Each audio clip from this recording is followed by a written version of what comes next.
Good morning students. आज हम discuss करने वाले हैं सीएस एग्जीक्यूटिव के एग्जाम्स के बारे में। सीएस एग्जीक्यूटिव का corporate accounts and financial management का जो पेपर है वो 29 दिसंबर को है। तो मैं आज आप लोग के साथ लास्ट मिनट में या आपको इन कुछ दिनों में किस तरीके से कॉर्पोरेट अकाउंटिंग की तैयारी करनी है वो मैं आप लोग के साथ डिस्कस करने वाला हूँ। सबसे पहले जो corporate accounts and financial management का जो पेपर होता है वो 100 मार्क्स का होता है, जिसमें कॉर्पोरेट अकाउंट्स का जो वेटेज है बेटा 60 नंबर का है। कितने का? 60 नंबर का। तो आज सबसे पहले हम वो डिस्कस करते हैं कि हमको किस तरीके से हमको तैयारी करनी है जिससे हमारी तैयारी बहुत अच्छे से हो जाए कॉर्पोरेट अकाउंटिंग में। अब मैं आप लोग के सामने सबसे पहले पेपर पैटर्न लेकर आया। पेपर में अगर देखेंगे तो सबसे पहले जो पेपर आता है बेटा वो क्वेश्चन नंबर 1 जो रहता है वो केस स्टडी बेस्ड क्वेश्चन रहता है, जिसमें से 3 पार्ट्स होते हैं ए बी सी। ठीक है, या तो 555 कराएगा या फिर वो 763, इस तरीके से आपका 15 नंबर का क्वेश्चन रहने वाला है। कितने नंबर का? 15 नंबर का एक क्वेश्चन होने वाला है। ठीक है, यहाँ जो बेसिकली मैंने देखा, यहाँ पे उन्होंने cash flow, return on equity, ratio analysis से रिटर्न ऑन एसेट्स, ये सारे टॉपिक्स जो डाल रखे हैं। जैसे फोरकास्टिंग का एक क्वेश्चन यहाँ से हम लोग ने डाल रखा है, पूरा एक कंपनी के बारे में डाटा रहता है। क्वेश्चन नंबर 2 में भी 3 पार्ट्स होते हैं ए बी सी, 5 नंबर का लगभग यहीं से क्वेश्चन रहता है। यहाँ कौन कौन से टॉपिक्स रहते हैं वो मैं आपको बताऊंगा, जैसे कि अंडर राइटिंग का एक क्वेश्चन रहेगा या फिर ई शॉप वगैरह का रहेगा, रिडेम्पशन या बायबैक का क्वेश्चन यहाँ से आपको देखने को मिल सकता है। फिर अगर मैं बात करूं क्वेश्चन 3 में भी ए बी सी 3 पार्ट्स रहते हैं या कई बार 2 ही पार्ट रहेगा आपको। ठीक, इसके अंदर अगर मैं बोलूं आपको कंसोलिडेशन का एक क्वेश्चन, जहां पे सिर्फ आपको कॉस्ट ऑफ कंट्रोल या माइनॉरिटी इंटरेस्ट निकालना, एक एडजस्टमेंट दे देगा, उसमें आपको कैलकुलेट करना रहता है। ठीक है, रेशियो एनालिसिस का क्वेश्चन यहाँ फिर रिपीट होता है बेटा, जैसे कि ट्रेड रिसीवेबल टर्नओवर रेशियो वगैरह, तो वो इस पार्ट में आपको देखने को मिलता है। ठीक, उसके बाद मैं बात करूं क्वेश्चन नंबर 4 में एक ऑप्शन होता है, एक 4 और एक 4A। जो 4A होता है बेटा थ्योरी क्वेश्चन रहता है। जितने भी अपन ने कॉर्पोरेट अकाउंटिंग के जितने चैप्टर पढ़े ना, वहां से एक थ्योरेटिकल क्वेश्चन रहता है। और 4 में भी ए बी सी 3 पार्ट होते हैं। यहाँ से जनरली जो मैंने देखा है बेटा वो आप लोग को देखने को मिलता है, फोरकास्टिंग का एक क्वेश्चन देखने को यहाँ से मिल जाता है। ठीक है, कई बार आप लोग देखे होंगे बेटा यहाँ से कैश फ्लो का स्टेटमेंट का क्वेश्चन यहाँ पे आ जाता है। वो सारा कुछ यहाँ पे देखने को मिलता है।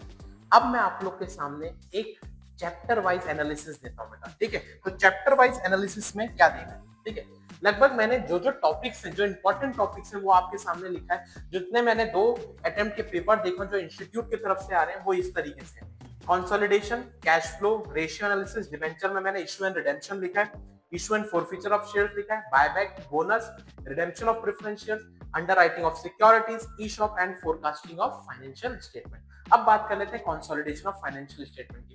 कंसोलिडेशन से एक क्वेश्चन हमेशा आएगा बेटा 7 नंबर का, जहां पे आपको cost of control, minority interest या फिर और भी इसके अंदर जो भी आपने टॉपिक्स पढ़े वो आपको देखने को मिल सकता है। तो कंसोलिडेशन आपको बहुत अच्छे से करना है, हमने क्लासेस में भी बहुत अच्छे से कवर किया हुआ है। उसके बाद बात करते हैं कैश फ्लो स्टेटमेंट। यहाँ से भी एक क्वेश्चन आ रहा है बेटा, सिर्फ ऑपरेटिंग का पूछ देगा आपको, इन्वेस्टिंग या फाइनेंसिंग का क्वेश्चन आपको यहाँ से आ सकता है। फिर बात करें रेशियो एनालिसिस। रेशियो एनालिसिस के अंदर सबसे पहले बेटा रिटर्न ऑन इक्विटी बहुत बार रिपीट हो रहा है, रिटर्न ऑन इक्विटी। ठीक है, फिर आपने देखा होगा return on assets, trade receivable turnover ratio, trade payable turnover ratio, ये सब बहुत अच्छे से करके जाना। ठीक, फिर डिबेंचर में 2 टाइप लिखा मैंने, इशू और रिडेम्पशन। ठीक है, इशू के अंदर नॉर्मल इशू मत पढ़ के जाना, जो इसमें मैंने आप लोगों को छोटे छोटे टॉपिक्स करवाए ना, जैसे कि issue of debenture as collateral security, redeemable at par वाले जो 6 क्वेश्चन थे, जो 6 केसेस है, वो वाले क्वेश्चन बहुत अच्छे से कवर करके जाना। Writing of loss, debenture interest, छोटे छोटे टॉपिक्स हैं, आपको 5 नंबर में देखने को मिलेंगे यहाँ से। फिर अगर मैं बात करूं issue and forfeiture of share, 7 number का क्वेश्चन यहाँ से आ सकता है बेटा, फॉरफीचर एंड रीइशू वाला जो क्वेश्चन अपन ने क्लासेस में कवर किया हुआ। ठीक, फिर बात करें बायबैक, बोनस और रिडेम्पशन, यहाँ से आप एक क्वेश्चन मिक्सअप वाला 7 नंबर का आप यहाँ से एक्सपेक्ट कर सकते हो बेटा। बायबैक और बोनस, ठीक है, वो एक साथ आ सकता है। रिडेम्पशन के चांसेस थोड़े से कम होते हैं, बट वो एक जैसा ही है। बायबैक और रिडेम्पशन आपको जो प्रोविजंस अप्लाई होते हैं वो एक जैसे।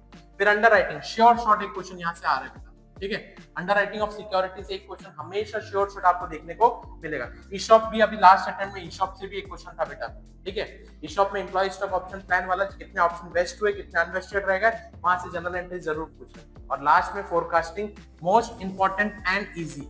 ठीक है, सबसे इजी कुछ है आपके कॉर्पोरेट अकाउंट्स में, वो है फोरकास्टिंग। या तो आपको फोरकास्टिंग ऑफ P&L पूछ रहा है या तो फोरकास्टिंग ऑफ कैश फ्लो पूछ रहा है, तो ये चैप्टर को बहुत अच्छे से करके जाना। ठीक है, तो जितने टॉपिक्स आपको दिख रहे हैं, कहाँ से कौन कौन से टॉपिक से किस तरीके से क्वेश्चन आ रहे हैं, वो सब मैंने आप लोग के साथ डिस्कस करने की कोशिश की। तो आप लास्ट मिनट में इन्हीं टॉपिक्स को एज इट इज कॉपी में लिखकर ऐसे ही प्रैक्टिस करोगे तो आपकी एग्जाम की तैयारी बहुत अच्छी होने वाली है। मैं आपको श्योर शॉट बोल रहा हूँ। फिर भी आप लोग अगर चैप्टर वाइज इंपॉर्टेंट क्वेश्चन चाहिए तो मैंने आप लोग के लिए चैप्टर वाइज कुछ इंपॉर्टेंट क्वेश्चन निकाल के रखे हैं, तो आप लोग कमेंट में लिंक या मुझे डायरेक्ट कॉन्टेक्ट कर सकते हैं नीचे दिए गए नंबर पे। Thank you.